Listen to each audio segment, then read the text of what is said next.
हो जाती है और लास्ट में किशोरावस्था में फिर बस लड़कियों की लंबाई 16 साल तक और लड़कों की लंबाई 21 साल तक बढ़ती है। इस तरीके की बेसिक थोड़े से फैक्चुअल जानकारी होती है। वही शारीरिक विकास मैंने आपको बताई दिया, बाकी ये सारी बातें बताई दी। अब इनको डिटेल से बताने की जरूरत है कि थोड़ा सा इनको थोड़ा डिटेल से लेते हैं, हर एक विकास को थोड़ा सा डिटेल से पढ़ लेते हैं ताकि हमको पता रहे कि हमने ये पढ़ा है इसमें। ठीक है, तो यहाँ देख लेते हैं अपन शारीरिक विकास को थोड़ा सा डिस्क्राइब कर लेते हैं। शारीरिक विकास में क्या पढ़ा, देखो यहाँ पे हम वही हड्डियों की संख्या वगैरह के बारे में। ठीक है, उसके बाद कुछ प्रतिवर्त क्रियाओं के बारे में जानते हैं ना। बेबीज की मोरो रूटिंग है और पकड़ना है ना। बेबीज की है मोरो है रूटिंग है देन पकड़ना है, ये आपको होती है जानते हैं है ना। और इसके बाद हमने मस्तिष्क के बारे में, सुषुम्ना का क्या काम होता है ना, मतलब मस्तिष्क के बारे में तो अपन ग्रंथि वगैरह पढ़ेंगे तब वहां देख लेंगे। ठीक है, तो इस तरीके से हम शारीरिक विकास के बारे में कुछ प्रतिवर्त क्रिया के बारे में और इसकी बेसिकली कितनी क्या क्या संख्या होती है जाना। एक दो क्वेश्चन हमने रवीन्द्रनाथ टैगोर का वगैरह देखा। और एक रवीन्द्रनाथ टैगोर के साथी होते हैं जो कहते हैं कि वो कहते हैं कि बच्चा अच्छा भी होता है बुरा भी होता है, सहानुभूति वगैरह भी पाया जाता है, तो आवेश वगैरह भी पाया जाता है। कुछ गिलबर्ट करके व्यक्ति होते हैं। ध्यान रखेंगे मानसिक विकास में क्या कहते हैं, मानसिक में बहुत सारी संवेदना आ जाती है, प्रत्यक्षीकरण आ जाता है, प्रत्यय क्या होता है, चिंतन क्या होता है, तर्क क्या होता है, और इसके अलावा मेमोरी क्या होती है, विस्मरण क्या होता है। इसके अलावा कुछ एक दो कॉन्सेप्ट आएंगे जैसे कि विस्मरण के अलावा समस्या समाधान क्या होता है, कल्पना क्या होता है, समस्या समाधान है और कल्पना, ये सारे कॉन्सेप्ट है। वो संवेदना क्या है, आपके ज्ञान जो कोई ज्ञान जब आप ज्ञान प्राप्त करने की कोशिश करते हो उसको संवेदना कहते हैं। ये ज्ञान की पहली सीढ़ी। प्रत्यक्षीकरण जब उस ज्ञान को थोड़ा समझ के लेवल पे लाते हो, ये सही समझे नहीं होंगे, बस आपने मोबाइल को छू करके देख लिया, मोबाइल जैसा कोई डिवाइस होता है, आपको पता नहीं क्या है। प्रत्यक्षीकरण थोड़ा सा उसको समझा जाना पहचाना है ना, तो प्रत्यक्षीकरण ज्ञान की दूसरी सीढ़ी होती है। प्रत्येक ज्ञान की तीसरी सीढ़ी होती है जब आप पूरा कॉन्सेप्ट क्लियर कर लो मोबाइल के बारे में, A to Z आपको पता चलेगा इस्तेमाल के समय। ठीक है, उसके बाद कुछ प्रत्येक के बाद अपने चिंतन वगैरह, चिंतन तो जानते हो, चिंतन करना मानसिक जोड़ तोड़ का काम करना। चिंतन कितने तरीके का हो सकता है, दो तरीके, स्वली यथार्थवादी भी, तीन तरीके का ना, अपसारी अभिसारी क्रिएटिव वाला। तो ये कुछ बेसिक इन्फॉर्मेशन, आप खाली पुलाव पका रहे, मैं वहां जाऊंगा, एक बंगला होगा, बंगले में जंगला होगा, जंगल में खिड़की होगी पास में, वहां एक सुंदर सी पत्नी मेरी चाय का ग्लास लेके आएगी, कब लेके आएगी, इस तरीके से सोचना ही था। और बीच रास्ते पर गाड़ी खराब हुई तो क्या करूंगी, तो ये यथार्थवादी चिंतन होता है। वही तर्क क्या होता है, बेसिकली जेम्स ड्रॉड कहते हैं कि तर्क एक फलदायी चिंतन होता है, जिससे आप कुछ ना कुछ निष्कर्ष आउटपुट पे निकलते हो, फलदायी चिंतन होता है। और ये तर्क के कुछ 5 आलोचनात्मक निगमन है, आगमन है और सदृश है, आलोचना है, ये 4 तरीके हो सकते हैं, 4 प्रकार हो सकते हैं। और वही अपनी मेमोरी क्या होती है, देखो लॉन्ग टर्म, शॉर्ट टर्म और समय दी। तो लॉन्ग टर्म इन्फॉर्मेशन गैदर होती है, शॉर्ट टर्म में कुछ 30 सेकंड के लिए और समय दी में तो बहुत कम समय के लिए। जैसे हम कुछ चीज देखते हैं, मतलब सेंसस के थ्रू फील करते हैं ना, तो तुरंत सूचना संवेदी मेमोरी में ही जाती है। उसके अलावा इसके अलावा हमें समस्या समाधान क्या होता है, देखो समस्या समाधान 2 तरीके होती है। या तो आप करते जाओ, मैं आपके सामने नहीं कहूँ ALPPE, तो कोई बच्चा तुरंत पहचान जाएगा एप्पल, और कोई बच्चा इसको A को P को आगे पीछे करके 20 बार कोशिश करेगा और फिर बता करेगा ये एप्पल भी नहीं, इससे सार्थक नहीं एप्पल भी बन रही। ठीक है, तो इस तरीके से बस करते जाना, ये एक तरीका होता है। और एक यादृच्छिक तरीका, एक इसको कुछ टर्म दिया गया है ना, मतलब कुछ पर्टिकुलरली कुछ नाम दिया गया इन दोनों को। तो इस 2 तरीके से आप समस्या का समाधान कर सकते हो। और इसके बाद फिर ऐसा था अपने कुछ सहानुभूति।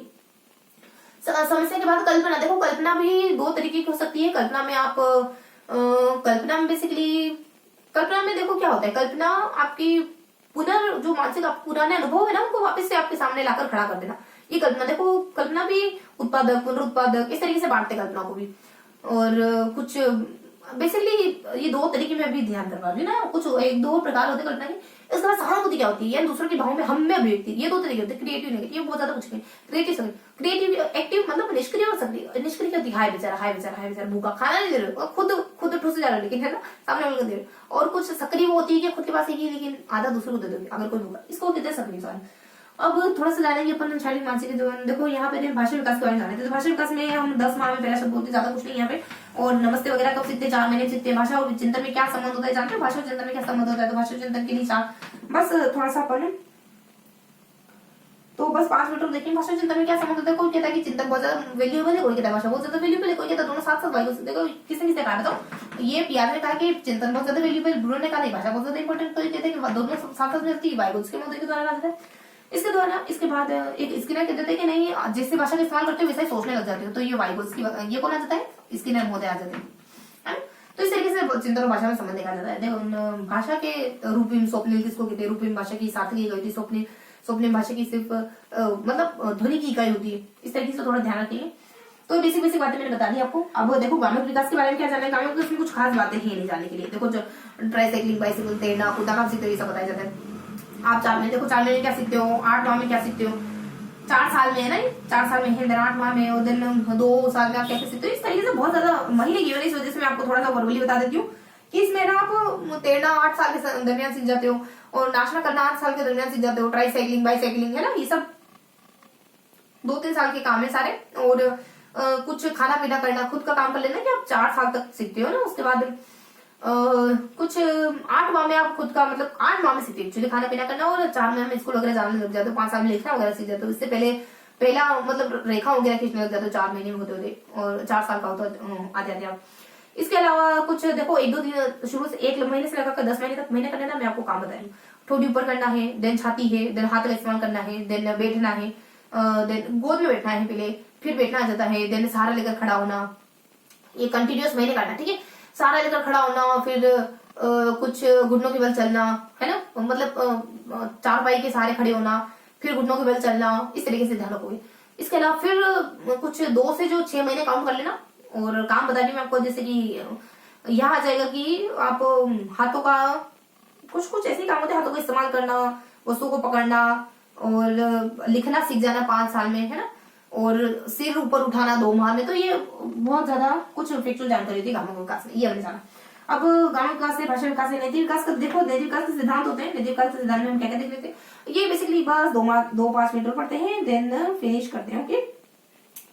तो हम कुछ बस नैतिक विकास में क्या, नैतिक विकास में हमने नैतिक विकास सिद्धांत अपना कोलबर का नैतिक विकास सिद्धांत है, उसने 3 स्तर बताए कोलबर ने। एरिक एरिक्सन का नैतिक विकास, उसने 3 स्तर बताए, ये पहला स्तर हो जाता है, ये सेकंड स्तर हो जाता है, ये थर्ड स्तर हो जाता है, इसमें 2 अवस्था आ जाती है, इसमें 2 अवस्था, इसमें 2 अवस्था। यहाँ दंड समझने के लिए और आज्ञा का पालन करने के लिए, है ना, मतलब यहाँ अपने दंड समझने के लिए, आज्ञा का पालन करने के लिए आप अच्छा काम करते हो, और उत्तम लड़का उत्तम लड़की कहलाने के लिए, दंड और आज्ञा समझने के लिए उत्तम लड़का उत्तम लड़की कहलाने के लिए अच्छा काम करते हो। यहाँ पे आप समाज के लिए अच्छा काम करते हो, यहाँ बड़े समुदाय के लिए जो अच्छा है वो अच्छा काम करते हो, और यहाँ पे भी जो बड़े समुदाय के लिए अच्छा है, मतलब कानून, यहाँ जो कानून के लिए अच्छा है, और यहाँ बड़े समुदाय के लिए अच्छा है वो नैतिक मानते हो, यहाँ आपकी जो अंतरात्मा की आवश्यकता थी वो अच्छा मानते हो। इस तरीके से सारे अवस्था, मतलब इसको परंपरावधि कहते हो। ये पूर्व परंपरा है, ये उत्तर परंपरा है, ठीक है। ये 3 स्तर इस तरीके से नाम देते हैं इसको। तो कन्वेंशनल और मतलब pre conventional, conventional, post conventional, ठीक है, इस तरीके से। पियाजे के द्वारा भी कुछ 4 अवस्थाएं बताई जाती है, जिसको अपन XYZ नाम देते हैं, ध्यान रखो। पियाजे ने भी अवस्थाएं बताई विकास की, और नैतिक विकास के 4 सिद्धांत की 4 अवस्थाएं बताई, है ना, और कुछ हेट्रोनोमी करके बताते हैं, और कुछ इस तरीके की 4 अवस्था बताई। तो एरिक एरिक्सन का बहुत ज्यादा इंपॉर्टेंट है, इसको हमने डिस्कस कर लिया। नैतिक विकास के बाद हमारा सारे विकास हो गए लगभग, है ना, और मस्तिष्क के बारे में आपको बता दिया, मस्तिष्क, अग्र मस्तिष्क, पश्चिम मस्तिष्क, ठीक है, हमारे सारे विकास हो गए लगभग। तो इस तरीके से हमने विकास चैप्टर को अच्छे से पढ़ लिया। इन सारे विकास के बारे में लगभग जाना। सामाजिक विकास के बारे में थोड़ा सा मैं आपको बता दूं, यहाँ सामाजिक विकास के ना बंडलों के द्वारा दिया जाता है, और एक व्यक्ति बताता है, कोई XYZ कहता है कि सामाजिक संपर्क से विकास शुरू होता है, कोई थोड़ा सा उसके 4 चरण होते हैं। अब यहाँ थोड़ा ध्यान रखिए, इसके 4 चरण होते हैं। सबसे पहले आप अवधान देते हो, उसके बाद ग्रहण करते हो, उसके बाद बस फिनिश करते हैं, ग्रहण करते हो, देन हाँ, तो कुछ अपना तो अपने अवधान वगैरह देना, उसके बाद ग्रहण वगैरह कर लेना, उसके बाद आपका प्रस्तुत करना, और फिर पुनर्विलयन प्राप्त करना। तो इस तरीके से हमने विकास चैप्टर को अच्छे से कवर करा है, ठीक है। अलग अलग विकास के बारे में जाना, मस्तिष्क के बारे में जाना, मैंने आपको मस्तिष्क के बारे में बताया, ये सारे तरीके के विकास हो गए, ये सारे तरीके के विकास हो गए। उसके बाद आपको मस्तिष्क के बारे में बताया है ना, मस्तिष्क के बारे में, मस्तिष्क 2 तरीके का हो जाता है ना। तो यहाँ अपन पहले मस्तिष्क जान लेते, उसके बाद प्रमस्तिष्क जान लेते। इसके भी 3 हिस्से होते हैं। यहाँ कौन, ये अपने पीछे वाला है, मान लो ये मध्य वाला है, ये अग्र वाला है, ये इसके भी 2 हिस्से, या तो आप दाएं बाएं बांट सकते हो इसको, या फिर वो 4 प्रकार जो मैंने आपको बताए थे ना, ललाट 2 आगे वाले, तो पीछे पश्चिम पार्श्विक और ललाट और शंकर के, मैंने काम तो बताई दिए थे आपको क्या क्या है इनके, ठीक है। तो इस तरीके से हमने कुछ विकास चैप्टर को अच्छे से कवर करा। अब last chapter, okay, then last chapter cover कर लेते हैं, जिसमें हम देखते हैं कुछ लास्ट चैप्टर जो व्यक्तित्व के बारे में। देखो व्यक्तित्व में क्या क्या इन्फॉर्मेशन आई थी, 6ठा चैप्टर है ना हमारा व्यक्तित्व। व्यक्तित्व हमको कुछ नहीं पढ़ना है, बस बहुत बेसिक बातें पढ़नी है। व्यक्तित्व में देखो व्यक्तित्व को कितने प्रकारों में बांटा जा सकता है, व्यक्तित्व के सिद्धांत क्या है, व्यक्तित्व की परिभाषा क्या है, व्यक्तित्व को मापते कैसे है, व्यक्तित्व को मापने की जो विधियां हैं उनको कुछ एग्जांपल देके बताओ हमको, ठीक है। एग्जांपल भी तो देखेंगे तभी तो पता चलेगा इस तरीके से मापा जा सकता है। तो ये बात जाननी, देखो व्यक्तित्व के अलग अलग कैटल कहते हैं, जिसके बारे में भविष्यवाणी कर सकते हैं। अल्पोर्ट कहते हैं कि गत्यात्मक होता है, और वही आइजन कहते हैं कि स्थायी होता है। वही कुछ इस तरीके की परिभाषा आ जाती है ना। ये कहते हैं कि एक विशिष्ट होता है, मतलब विशिष्टता होती है आपकी। और वही अपने एक चित्र शब्द का प्रयोग भी होगा एक विद्वान के द्वारा। हाँ, थोड़ा सा बता रही हूँ तो याद रखेंगे। एक कोई देशुल करके विद्वान है, चित्र शब्द का प्रयोग, गिलफर्ड कहते हैं समन्वित रूप होता है, ये परिभाषा। अब व्यक्तित्व के प्रकार कितने होते हैं हम कहते हैं अंतर्मुखी, हम तो इतना ही जानते हैं ना, जनरली यही कहा जाता है इंट्रोवर्ट एक्सट्रोवर्ट, पर ये तो यूं महोदय के अनुसार, बाकी के अनुसार हिपोक्रेट्स कहते हैं कि 3 तरीके हो सकते हैं। फ्लूट के आधार पर हम कह सकते हैं कि काला पितौला, लाल पितौला, और कुछ लाल है, काला है, पीला है, देन लाल, काला, पीला, और एक और कोई कलर आ जाता है, ठीक है। उसको शेडर कश्मीर कहते हैं, कोई लंबा, कोई लंबा है, कोई नाटा है, देन कोई आयताकार है, देन सुंडोलाकार, इस तरीके से कह सकते हैं आप व्यक्तित्व को। वही स्प्रेंगर कहते हैं भाई साहब हम ऐसे नहीं कहेंगे, हम तो कहेंगे सामाजिक है, आर्थिक है, राजनीतिक है, धार्मिक है, कलात्मक है, इस तरीके से हम डिवाइड करेंगे। तो अलग अलग विद्वान के अनुसार अलग अलग प्रकार हो सकते हैं। इसके बाद हम देखेंगे व्यक्तित्व के सिद्धांत कौन कौन से होते हैं। देखो व्यक्तित्व के सिद्धांत में क्या आने वाला है, व्यक्तित्व के सिद्धांत बेसिकली यही विद्वानों के अनुसार व्यक्तित्व को लेकर क्या क्या मानना है, अलग अलग साइकोलॉजिस्ट में यही सिद्धांत कहलाते हैं बेसिकली। व्यक्तित्व सिद्धांत मनोविश्लेषण का सिद्धांत होता है जो हमारे फ्रायड महोदय के द्वारा दिया जाता है। ये कहते हैं कि व्यक्तित्व बेसिकली ना अलग अलग तरीकों का हो सकता है। जैसे व्यक्तित्व में अगर मन को सेंटर में रख के बताओ ना, तो व्यक्तित्व एक चेतन मन होता है, एक अचेतन मन होता है, अर्धचेतन मन होता है, एक ईड वाला व्यक्तित्व हो जाएगा, एक ईगो वाला, एक सुपर ईगो। ईड वाला जानवर वाला, और ईगो वाला इंसान के भीतर इंसान वाला, सुपर ईगो वाला इंसान के भीतर देवता वाला व्यक्तित्व। इसके अलावा हम कामुकता की अवस्था के आधार पर भी व्यक्तित्व को बता सकते हैं। अकॉर्डिंग टू फ्रायड ये कहते हैं कि पहली अवस्था में आप मुख को लेकर मुख से कामुकता एक्सप्रेस करते हो, दूसरी अवस्था में आप कुछ गुदा के द्वारा, मलमूत्र त्याग करने के द्वारा कामुकता को एक्सप्रेस करते हो, और नेक्स्ट अवस्था में लैंगिक अंगों के द्वारा कामुकता को एक्सप्रेस करते हो, देन सेकंड लास्ट में सुप्त हो जाती है आपकी कामुकता, और वापस से आपकी कामुकता जागृत हो जाती है किशोरावस्था में। तो इस तरीके से भी आपके व्यक्तित्व को डिफाइन किया जा सकता है। तो ये हमने कुछ व्यक्तित्व के सिद्धांत जाने ना। व्यक्तित्व के सिद्धांत में इसके बाद कुछ युंग महोदय, तो सिर्फ फ्रायड का देखा सिद्धांत में, अब युंग महोदय के अनुसार भी क्या है, युंग महोदय के अनुसार भी देखना होगा। युंग महोदय के अनुसार बेसिकली कुछ 4 से 5 कोटेशन आते हैं। ये कहते हैं कि फ्रायड भाषा बिल्कुल गलत है, ऐसा कुछ नहीं होता है। व्यक्ति बहुत ज्यादा कामुक नहीं होता है, व्यक्ति अच्छा होता है, पॉजिटिव होता है, और व्यक्तित्व में बेसिकली ये कहते हैं कि लक्ष्य बहुत ज्यादा मायने रखता है व्यक्तित्व में, है ना। तो ये पॉजिटिव अप्रोच रखते हैं व्यक्तित्व को लेकर के। व्यक्तित्व के कुछ 4-5 प्रकार बताते हैं, कुछ एनिम्स है, एनिमा है, और कुछ छाया है, देन इस तरीके से कुछ 2 नाम कहते हैं, है ना। और ये 5 प्रकार बताते हैं व्यक्तित्व के। तो ये अपने युंग महोदय हो जाते हैं जो फ्रायड के बाद है। इसके बाद फ्रायड के बाद आने वाले बहुत सारे विद्वान बहुत है और है जो व्यक्तित्व को अच्छा बताते हैं, मतलब बेसिकली कहते हैं कि व्यक्ति अच्छा होता है। जैसे एरिक फ्रोम आ जाते हैं, और अन्ना फ्रायड आ जाते हैं, एडलर आ जाता है, सुल्लिवान आ जाता है। सुल्लिवान तो कहता है कि अगर आपके संबंध अच्छे नहीं है तब आपका व्यक्तित्व बिगड़ने लगेगा। अगर परिवार में आपके संबंध अच्छे नहीं है, पति पत्नी में संबंध अच्छे नहीं है, बच्चे में और माता पिता में अच्छे संबंध नहीं है, तो व्यक्तित्व फिर विकृत होने लगता है। ये सुल्लिवान का कहना था जो फ्रायड के बाद आए थे। अब व्यक्तित्व को नापे कैसे, तो कुछ प्रक्षेपी और कुछ आत्मनिष्ठ, वस्तुनिष्ठ और प्रक्षेपी तरीके होते हैं, है ना। तो आत्मनिष्ठ में आप व्यक्तित्व नापोगे तो उस पर फीलिंग इमोशन का प्रभाव पड़ेगा, वस्तुनिष्ठ में आप व्यक्तित्व नापोगे तो फीलिंग इमोशन का प्रभाव नहीं पड़ेगा। जैसे कि एक रेटिंग स्केल हो जाता है, जितने आपके नंबर है उतनी आपको रेट मिलेगी, इसमें कोई आपके मूड का इम्पैक्ट नहीं पड़ेगा। जैसे वस्तुनिष्ठ प्रश्नों में अगर मेरा मन नहीं हो रहा है तो भी आपने सही करा, तो सही है ना। और कुछ प्रक्षेपी तरीके होते हैं। प्रक्षेपी तरीके में आपके सामने कोई स्टिमुलस रखा जाता है, आपके सामने कोई स्पष्ट आकृति रखी जाती है, आपको उस पर कमेंट करना होता है और फिर पता लगाया जाता है कि आपका व्यक्तित्व क्या है। आपको जानवर दिखता है तो आप जड़ व्यक्तित्व के माने जाते हो, आपको कोई पॉजिटिव चीज दिखती है तो आपका व्यक्तित्व सकारात्मकता लिए हुए माना जाएगा, ठीक है। तो इस तरीके से कुछ अब कौन कौन से होते हैं बताऊं तो देखो, IBT वगैरह हो जाता है, इंक ब्लड टेस्ट हो जाता है, एक CAT हो जाता है, कुछ थेमेटिकल अप्रोसिएशन चाइल्ड अप्रोसिएशन टेस्ट, TAT हो जाता है, थेमेटिकल अप्रोसिएशन टेस्ट करके। और ऐसे बहुत सारे और तरीके होते हैं, जैसे FWT यानी कुछ फ्री वर्ड एसोसिएशन टेस्ट हो जाता है, देन सेंटेंस कंप्लीशन टेस्ट वगैरह हो जाता है, देन सीनियर असेशन टेस्ट करके होता है जो वयस्कों के लिए होता है। इसके अलावा भी बहुत सारे, जैसे कि चित्र कहानी हो जाता है, चित्रकुंठा हो जाता है रोजनविंग का, और इसके अलावा कुछ सोचत मेहंदी का हो जाता है। और एक मनोविश्लेषणवादियों के अनुसार भी स्वप्न विश्लेषण करना, ये भी एक तरीका है व्यक्तित्व को जानने का। और घर पेड़ वाला हो जाता है, और कुछ कोहन टेस्ट वगैरह हो जाता है ना। इस तरीके के कुछ तरीके इजाद किए गए इससे, मतलब साइकोलॉजी में, ताकि आपके व्यक्तित्व के बारे में पता करा जा सके कि व्यक्ति के भीतर क्या चल रहा है ना। तो ये हमारे तरीके हो जाते हैं सारे व्यक्तित्व के बारे में जानने के लिए। अब कुछ और भी तरीके होते हैं, जैसे प्रश्नावली का निर्माण करना, जैसे कि परिसूचियां प्रश्नावली की बातें, तो परिसूचियों का निर्माण करना, बहुत सारे ऐसे तरीके हैं जिससे आपके व्यक्तित्व के बारे में भी पता, मतलब इनके अलावा कुछ और तरीके हैं जिनसे आपके व्यक्तित्व में पता चलता है। क्वेश्चनरी बनाओ, बच्चे से पूछो, अगर बच्चे आंसर करेंगे तो पता चल जाएगा, है ना, किस क्वेश्चन में कैसे आंसर कर रहे हैं, इससे पता चलेगा बच्चे का व्यक्तित्व कैसे। अब थोड़ा सा नोट कर लेते हैं क्या क्या देखा। तो व्यक्तित्व में हमको क्या क्या देखना है, व्यक्तित्व की परिभाषा, ठीक है। पहला बिंदु व्यक्तित्व के प्रकार और व्यक्तित्व के सिद्धांत।